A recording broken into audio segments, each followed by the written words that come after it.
মর্মান্তিক মৃত্যুর সাক্ষী হল প্যারিস অলিম্পিক।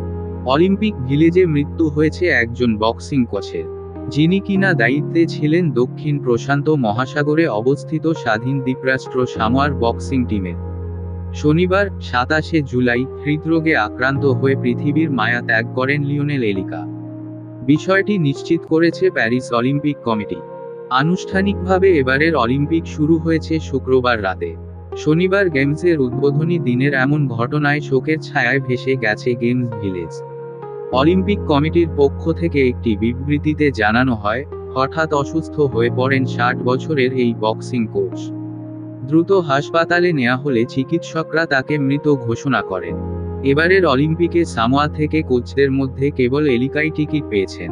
ফলে পুরুষদের হেভিওয়েট বক্সিংয়ের ম্যাচে কোচকে পাশে পাবেন না দেশটির বক্সার আতপ লজিকি ফাউগালি।